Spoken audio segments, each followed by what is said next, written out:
You're the reason we finally hit 98.9% on-time deliveries. My junior analyst grinned, setting down a grocery store cake, my name misspelled in blue icing. Rachel, you're a machine. I smiled politely. I didn't have the heart to tell her this was my fourth congratulations cake of the year, and every one of them tasted like freezer burn and corporate apathy. I'd been at Riverton Logistics for 11 years. 11 years of spreadsheets, freight audits, renegotiating contracts, and cleaning up everyone else's messes with a red pen and a calm voice. I wasn't flashy. I didn't post boss babe quotes or host pep talks with whiteboards. I wore flats. I answered emails, and I kept our supply chain running smoother than a sedated kitten. The VP didn't always understand my systems, but they depended on them. We'd just closed a quarter with the lowest complaint rate in company history. My department had ranked number 1 in internal compliance 5 years straight. I'd mentored 6 women into management positions in the last 3 years. My team didn't just hit goals, they crushed them effortlessly. So when the office got too quiet, I knew something was brewing. In corporate life, silence isn't peace, it's the pause before the storm. But before we roll into this downhill story of HR chaos and office revenge, do me a favor, hit that like and subscribe.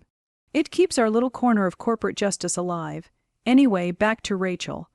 I was in full rhythm, coffee at 8:07, status report at 9:30, ops meeting by 11, mentorship chat with Marissa at 2. My system worked because I worked it. No shortcuts, no complaints, no waiting for credit. I'd turned into the human version of a well-oiled machine. Steady, predictable, maybe even boring, but in a world full of LinkedIn peacocks and Slack flatterers, I liked boring. Boring didn't get people fired. Boring didn't make headlines. Boring got packages from Cleveland to Des Moines on time, with 0 damage and perfect chain of custody. So when the email arrived, I didn't even flinch. Subject: new leadership integration, Monday meet and greet. That's HR code for someone's nephew just got hired. I opened it with the same enthusiasm I reserve for step counter promotions or casual Friday reminders. Please join us in welcoming Adam Reynolds, who will be joining logistics optimization as a co-lead. Adam brings fresh ideas from the innovation sector and will partner with Rachel Hughes to streamline operations. Partner?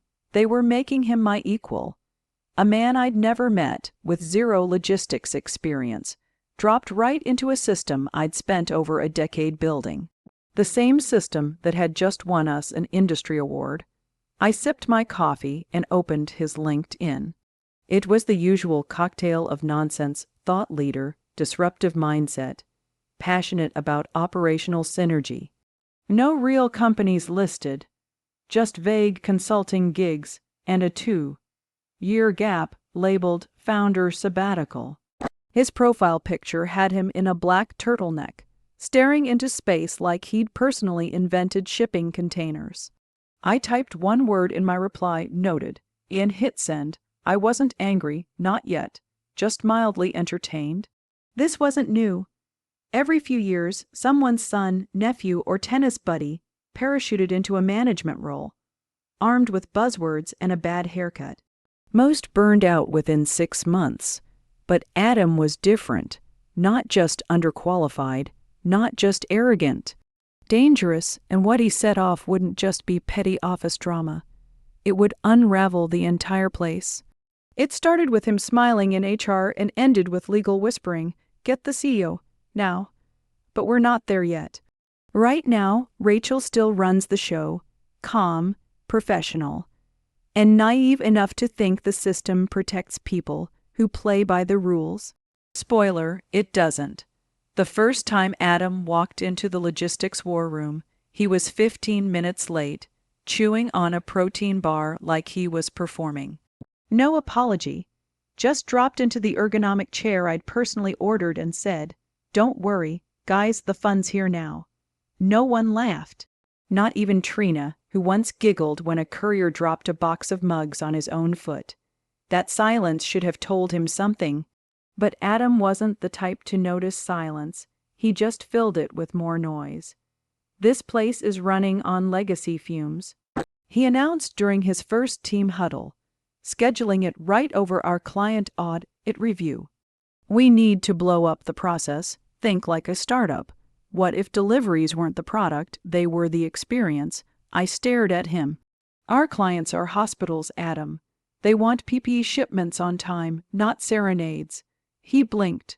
"Okay, but let's not get stuck in old paradigms." Old paradigms. He said it like a magic spell that excused him from logic, data, and deadlines. He'd scribble nonsense on the whiteboard, truck utopia, package passion funnel, while I quietly reviewed vaccine temperature logs. And the worst part, the junior team was watching. I'd spent years teaching those women how to run clean operations, how to speak clearly, how to stand firm against charm in a suit. And now they were watching this oversized toddler try to reinvent logistics with buzzwords and vibes. Then came the Slack messages. At first, they were harmless little teases like "eyes, big changes coming," or "Monday brainstorm, wear sneakers, smirking face." No calendar invites, no details. Then it got slimy. He'd post things like, "Emily, that presentation was fire. You must kill it in heels. Marissa, you've got a vibe I really respect. We should collab one soon." I watched the notifications pile up like moldy receipts in a junk drawer and felt that quiet click in my chest. Not anger, not yet, just the sound of an old gear turning on, the one labeled, "We're documenting this." So I opened a private folder on my drive, gave it a harmless name, Q4 Process Adjustments, and started collecting things. I started saving everything: screenshots, meeting notes, even audio from planning calls where Adam talked over women with 20 years more experience. Every time he ignored a compliance alert, I logged it. Every time he redirected credit for a fix I'd made, I noted the date, the Slack thread, and the outcome. HR wouldn't care, not yet. Not while Adam was still shiny and new, giving his little innovation pep talks on executive calls. But I wasn't building a complaint. I was building a record. Because here's the thing about Adam, he didn't just expect to be respected. He expected deference. The moment I politely corrected him in front of the team about a routing plan that would have sent 3 trucks straight through a flood zone, he froze. Not embarrassed, not sorry, just still like a predator who just heard something move in the dark. Later that day, he cornered me near the break room, fake grin plastered on his face, reeking of Red Bull and ego. "Rachel," he said, dragging my name out like we were flirting. "About earlier you kinda undercut me in front of the team. Makes it hard to lead, you know." I didn't even blink. "I corrected a routing error, Adam. You almost sent perishables through Route 16 during a state emergency." He smirked. "Yeah, but tone matters. Facts matter more." He laughed, but it didn't reach his eyes. "Just try to meet me halfway next time. Okay, we're partners now." Partners? Sure, I was supposed to steer the ship while he drilled holes in the hull. That night, I added a new subfolder, Adam Performance Threads. Not paranoia, preparation, there's a difference, while Adam was busy organizing his so-called logistics disruption hackathon and asking interns if they wanted to grab a post-sync kombucha. I was quietly building something else entirely. I knew the moment would come, the point where someone, probably Adam, would push things too far. And when that happened, I'd have every receipt labeled, time-stamped, and ready. Still, I gave him the benefit of the doubt. That's what still sits heavy with me that I tried. I offered the olive branch, filed away my irritation in a mental folder labeled "Let It Go." Tried to coach him the same way I would any junior manager. Because I thought maybe, just maybe, his arrogance was really ignorance in disguise. So one Friday morning, over stale coffee in the break room, I said, "Hey Adam, got 10 minutes to go over the freight carrier bid sheets. There are a few things I can walk you through before Monday's proposal." He leaned back against the counter like he was posing for a Disruptors of the Year calendar. "Look, Rachel," he said, "I appreciate it, but I've got my own framework I'm testing.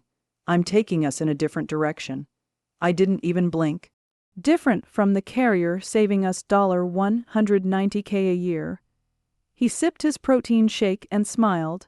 Exactly. We're optimizing for vibes, not just numbers.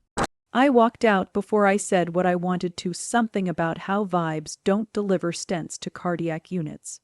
You sentient hair gel. Fine, he didn't want guidance. He'd learned the hard way. I had bigger things to focus on.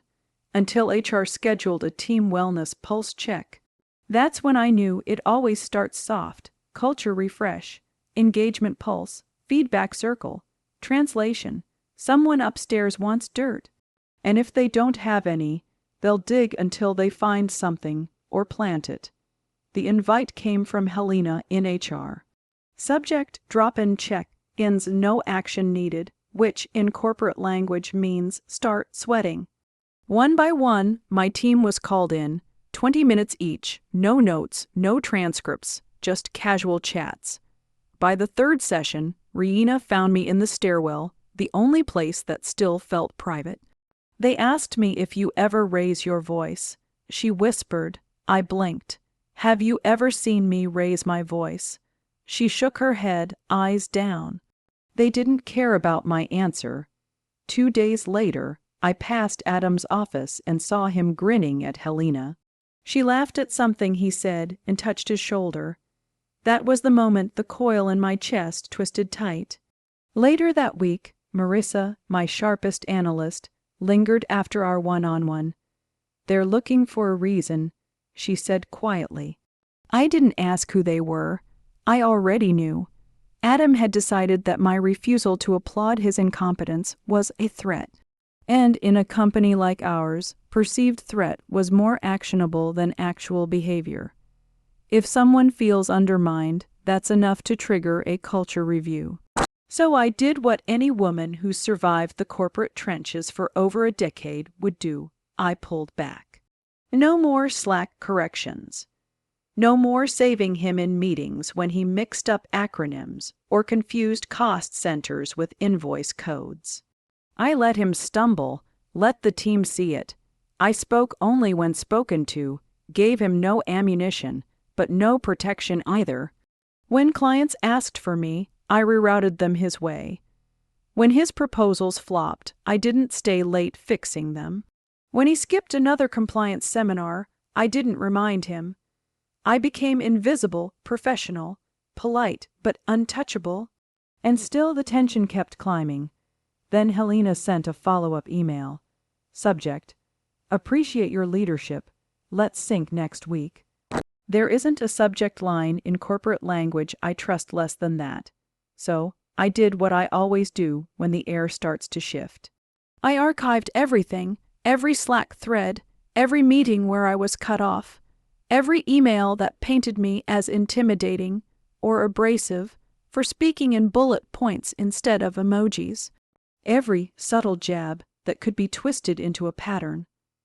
I backed it all up to a secure drive, tucked away like a fire extinguisher behind glass, labeled break in case of corporate fire. I wasn't planning revenge. I was planning survival, because I've seen what happens when women make noise in places designed to silence them. You don't win by shouting. You win by becoming undeniable. And Adam, he was about to make that part easy. The email came at 5:02 p.m. on a Thursday. Subject: HR Touchpoint tomorrow 8:15 a.m. No body text. No context, just a calendar invite. Me. A conference room labeled 2B. And the quiet stench of something rotten. I didn't sleep that night. Not from fear, from clarity. That kind of clarity hit me, the kind that only comes when every puzzle piece finally clicks into place and spells out something rotten. At 7:55 a.m., I walked into the conference room. Helena from HR sat on the left. To her right quarter, dip sweater, smug grin, full frat boy on a cruise A energy was Adam. He didn't look nervous. He looked amused, like he was about to watch a viral video of himself ruining someone's career. "Rachel," Helena began, motioning to the chair across from them, "thanks for coming. This is just an informal conversation about recent team dynamics." I sat down, smiled, and waited. Helena took a deep breath, the kind people take when they've rehearsed bad news in front of a mirror. "We've received some concerns from a colleague," she said, "about a pattern of behavior that may be contributing to a hostile environment." I looked straight at Adam. He bit the inside of his cheek, pretending to look worried. He didn't pull it off. Specifically, Helena continued, language that could be construed as belittling or undermining. My eyebrow lifted. Belittling. Adam leaned forward, voice full of fake reason. "Rachel, it's not personal. But some of the ways you've corrected me in meetings, it's like you're trying to make me look dumb. It's been hard to lead when I feel constantly diminished." That's when Helena dropped it. The line HR uses when they're about to twist the knife. "You made him feel inferior," she said. That's harassment, and not tone, and not feedback style. Harassment, a word heavy enough to stain a career forever. A word HR loves to weaponize when it suits the right nameplate. I blinked once, not from shock, but from the effort it took not to laugh. "Do you have examples?" I asked, keeping my tone flat. Helena hesitated. "We'd rather keep this conversational." She said quickly, "The HR default when they have nothing factual and everything strategic." Adam shrugged. "I mean, it's a vibe. The way she looks at me when I'm presenting, like I'm wasting her time." I leaned back. "You are wasting my time." Helena coughed softly. "Rachel," but I was already standing, no yelling, no scene, just the same composure I used to calm warehouse chaos and close 7-figure contracts. I reached into my blazer, pulled out my badge, and placed it gently on the table. "If doing my job correctly makes someone feel inferior," I said, "then maybe the problem isn't me." For the first time, Adam's confidence cracked. Just a flicker. The look of a man realizing the grenade he threw might just roll back toward him. Helena cleared her throat.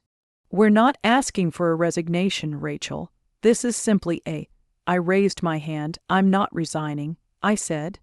"I'm removing myself from a situation where you've already decided the outcome." And I walked out, past the intern I'd helped get promoted, past the analyst who once told me I was the reason she didn't quit during inventory season, past the glass walls of a company that once labeled me mission critical in its investor decks. Quiet rage is colder than fury. It doesn't shout, it calculates. By the time I reached the parking lot, I'd replayed the meeting 3 times in my head. Their words, my silence, Adam's smirk. He thought this was the kill shot, that I'd crumble, maybe cry in the car, maybe beg for a quiet exit and a clean reference. He had no idea what I'd already built, what I'd archived, what policies I'd read, what clause he'd violated 2 months ago and never corrected. I wasn't walking away. I was clearing the stage, letting the spotlight drift just a little to the left, so when the curtain finally dropped, it would fall squarely on him. That night, I didn't pour wine. I didn't scream. I didn't post cryptic quotes about betrayal. I opened my laptop. The room stayed dark, except for the blue glow of the screen and the low hum of a house that hadn't seen this side of me in years. Not since the last reorg. Not since the last man who thought I wouldn't notice a forged safety audit. The folder labeled Q4 process adjustments had grown thick. Screenshots, messages, timestamps, Slack threads, nothing dramatic, nothing explosive. Just a meticulous, chronological portrait of a man in over his head, and the system that let him drown others trying to keep him afloat. I began forwarding everything to a private, untraceable email I'd created months earlier under a neutral name. Not Gmail, nothing that could lead back to me. This wasn't a lawsuit. This was a truth file. Every thread had a name: Flirt03, 14, 24 routing error 03, 04, 32 pulse check 04, 33, 34 credit claim 05, 08, 34 Slack you kill it in heels 05. 11. 33 I attach them all, watch the progress bar crawl across the screen like slow molasses. Then I opened Riverton's internal policy portal. A few months back, the company had quietly released a new code of conduct addendum. Most people just clicked agree. I didn't. I read everything, especially the fine print buried in HR legal memos. And there it was. Policy Revision 12. 4. 3 internal harassment review clauses. In instances where claims are processed without neutral arbitration, and one or more involved parties hold hierarchical influence or familial relation to executive leadership, liability shall extend to approving HR representatives and co-signing department heads. I sat back, a slow smile forming. Adam wasn't the only one who just lit a fuse. If HR protects the CEO idiot's son and screws up in the process, it's not just a black mark on a file, it's shared liability. Financial, ethical, legal, and guess who had signed the HR confirmation of policy understanding on the same day? Helena and Adam. I cross-checked their signatures in the metadata. I could have smiled, but it wasn't time yet. I opened one of the old Slack threads to review something harmless, just a logistics update about seasonal rerouting. Then I saw it. March 3rd, 11:17 a.m. Adam had replied to my post with a thumbs-up emoji. Attached to his reply was a file named HR Flag Emily Behavior Report Confidential. PDF. It took a few seconds to load. When it did, I didn't gasp, I didn't flinch, I just leaned closer. He'd uploaded the wrong file. A confidential HR report, full names, manager notes, incident descriptions, all stamped private review, only not for team circulation. And it had been sitting there, in a public Slack channel, for 2 months. A data breach, a compliance violation, an HR disaster, and thanks to Clause 12. 4. 3. It wasn't just Adam's neck on the line. It was HR, legals, and everyone up the chain who let this nepotism, scented liability run wild. I didn't gloat. Didn't screenshot it for hashtags or karma points. I copied the Slack link, logged the timestamp, then opened a new document titled Clause 12, 4, 3 Trigger Preliminary, and I did something I hadn't done in years. I breathed. Not relief, not triumph, readiness, the kind of breath you take before flipping a breaker, before lighting a match, before giving a corrupt system the tiny nudge it needs to collapse under its own rot. Let Adam sleep soundly. Let Helena sip her Friday cappuccino, pretending nothing's coming. The fuse was already lit, and they were the ones holding the match. At 3:26 a.m., I logged into Riverton's compliance review portal, the one buried 3 layers deep behind HR dashboards, where inconvenient reports usually go to die. Most people didn't know it existed. Even fewer knew how to use it. But 12 years in logistics makes you fluent in every back hallway of a company's digital brain. I pulled up the Slack thread, the one with Adam's emoji and his accidental HR file, hovered over tag incident, then manually entered the clause number 12, 4, 3 mishandled claims involving executive family or HR oversight conflicts. It didn't even autocomplete. That's how rarely anyone used it. I added a simple note, neutral surgical review flagged, executive family involvement, shared liability possible, confidential HR file publicly posted without authorization, no retraction, follow-up logged, no dramatic sigh, no per my last email, just submit, the system didn't explode. No confetti, no sirens, just a small confirmation window. Compliance review submitted. Alert forwarded to legal. That was the trigger. I closed the laptop, folded my hands, sat in the dark. I didn't feel righteous or victorious. I just felt quiet. There's a strange moment when you stop waiting for fairness and start becoming the consequence yourself. At 4:19 a.m., miles away in a gated suburb where the lights never flicker, Don Sir, Riverton's internal counsel, got a text alert on his work phone. Compliance flag, urgent policy conflict. Incident ID 22-741C. He ignored it at first, rolled over, assumed it was another PTO complaint or someone whining about coffee theft.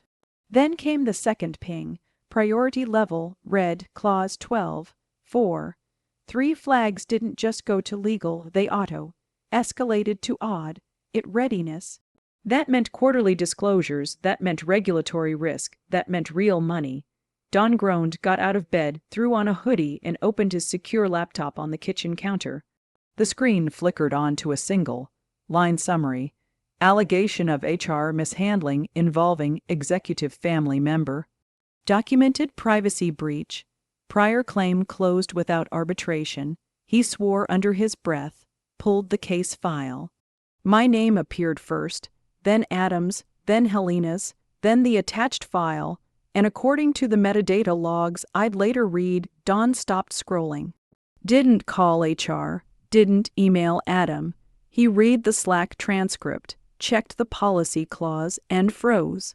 At 5:45 a.m., he manually escalated the case to executive tier review, which automatically required CFO visibility.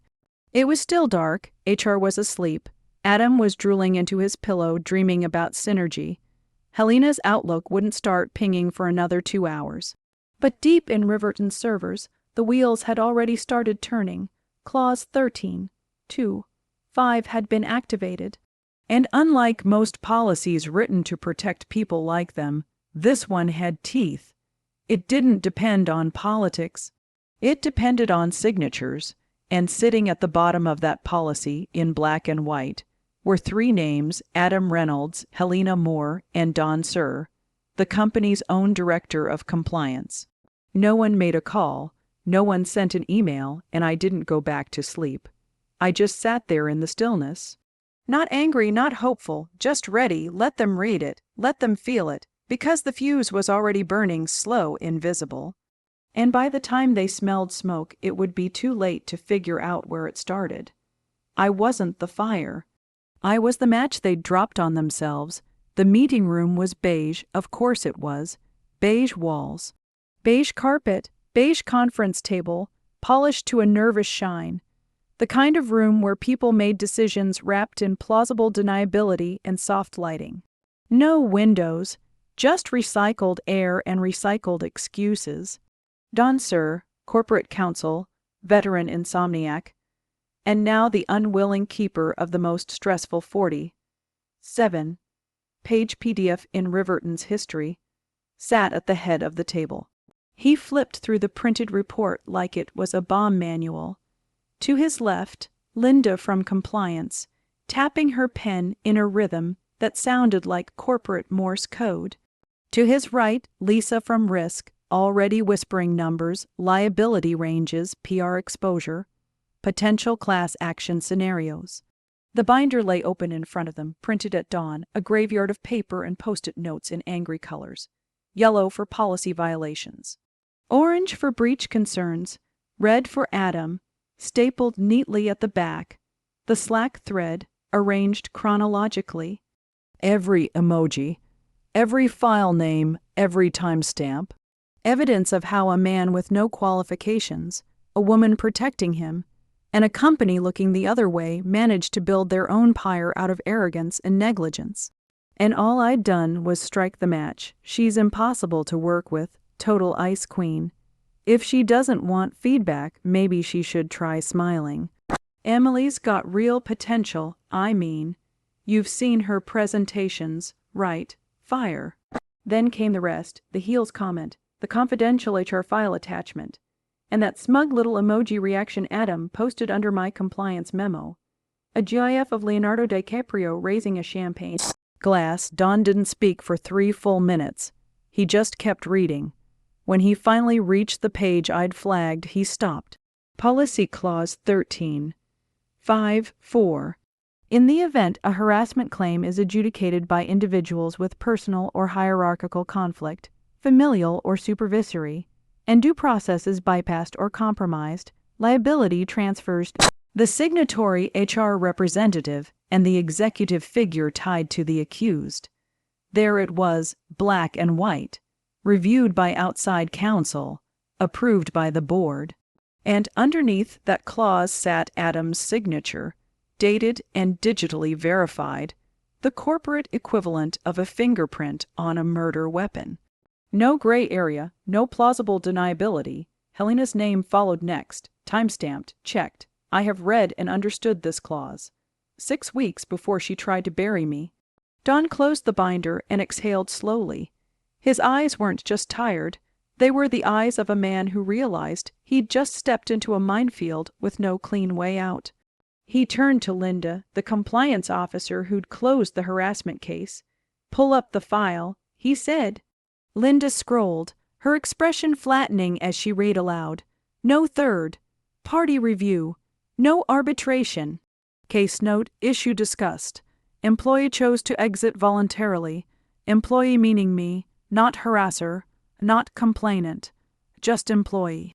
Don pushed the binder forward. "Get the CFO." Linda blinked. "Shouldn't we?" and no.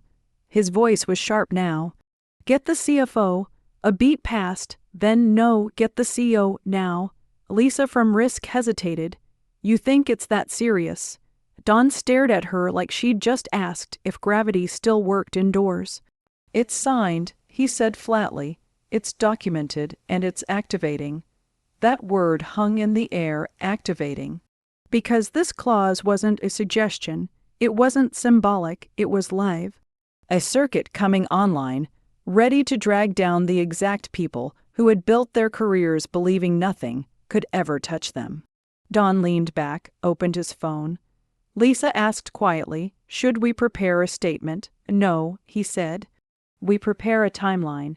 If this goes external whistleblower media audit, the only thing that saves us is proving who knew what and when." Across the city, I sat on my couch, laptop closed, coffee untouched. I wasn't watching it unfold. I didn't need to. I knew the timing. I knew the chain of command. I knew that by now, Don had read the clause, traced the thread, and realized exactly what had been set in motion. And I knew that when the CEO finally opened his inbox, the subject line waiting for him wouldn't say update or employee concern. It would read Clause 12, 4, 3 triggered executive review required immediately. The fire Adam lit, the one Helena fanned, wasn't mine to put out anymore. It was theirs to burn in. The CEO footsteps thundered down the hallway like a drumline, each one angrier than the last. When he stormed into the beige conference room, tie crooked, jacket slung over one shoulder, his face was already the color of bad stock options. "What is this witch hunt?" he barked, voice echoing off the sterile acoustic panels. "Someone explain why legal is flagging my son under a compliance clause no one's ever heard of." Don didn't stand, didn't flinch. He just slid the binder across the table like a menu he wouldn't recommend. "Start with page 12, he said, then the Slack transcripts, then the file attachment. The CEO flipped it open with the kind of sigh reserved for men who think accountability is optional. His eyes scanned, his brow furrowed, his mouth opened once, then closed. "Why the hell is this even in the policy?" he demanded. "You approved it," Don replied evenly. "Board minutes, April 12th. Your signature's on the addendum. We implemented it after the Jordan case. The Jordan case was different." The CEO snapped. "No," Lisa from legal said quietly. "It wasn't." The door opened again, CFO Harris, laptop under his arm like a defibrillator. He skimmed the summary, froze mid-scroll, and muttered, "Jesus Christ.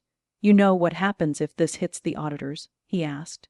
"If this gets out before we self-report."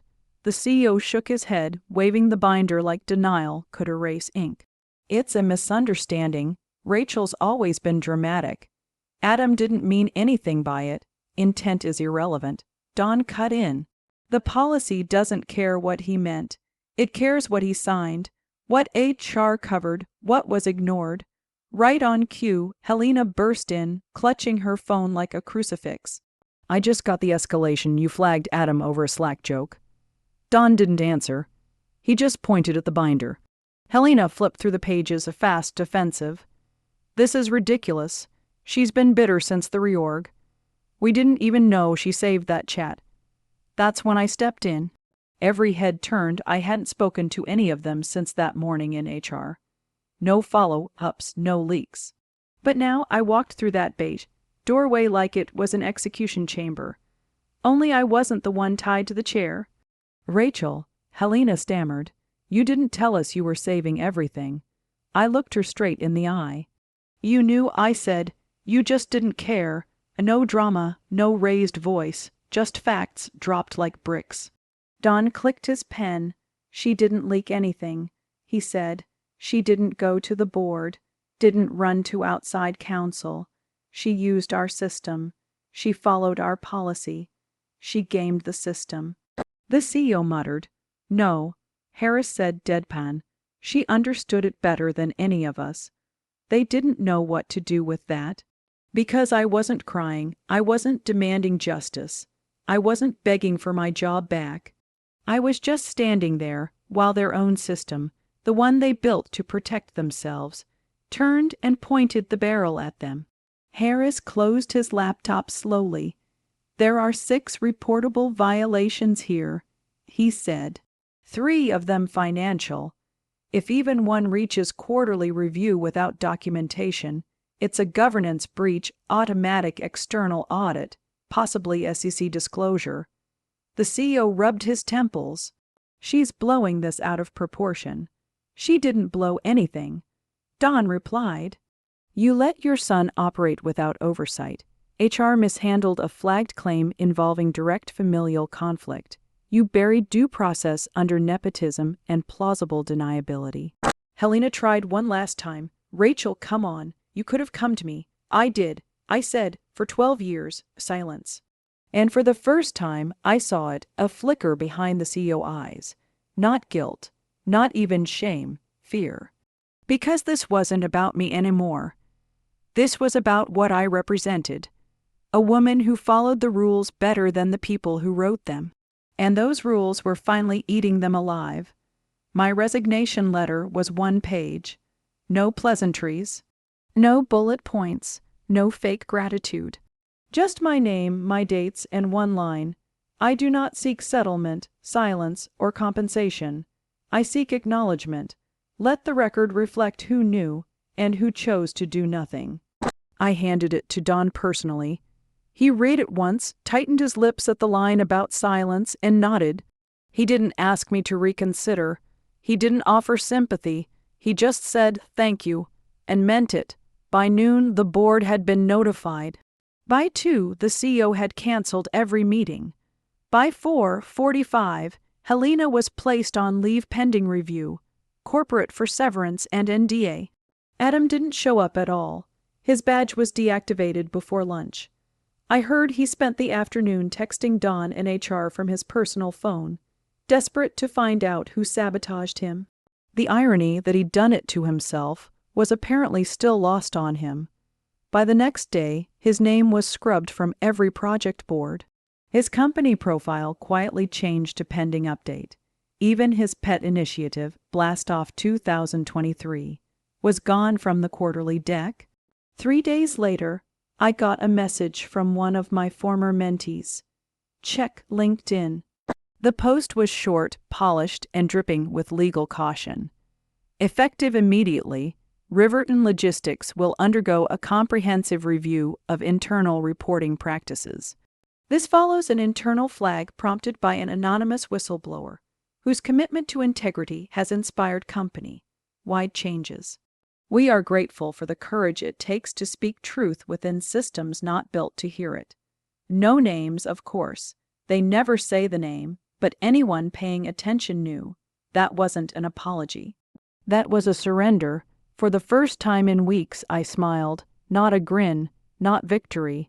Just the quiet smirk that comes when the air finally shifts, when the weight you've been dragging behind you finally lets go.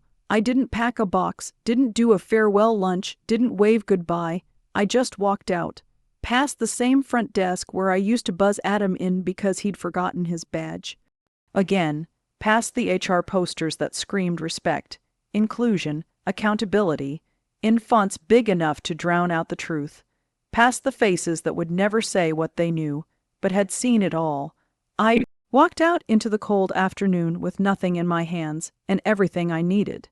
They could keep their settlement. They could keep their scripted apologies. They could keep their fragile system. What I took with me wasn't money. It was the one thing they feared most, proof, and if you've stayed with me this long, you already know what comes next. So do me a favor, keep watching, keep questioning, and keep those receipts, because sometimes justice doesn't roar, it clicks submit. Thanks for sticking around, you wise old rebels. Smash that subscribe button or this fossil might just cause another corporate meltdown.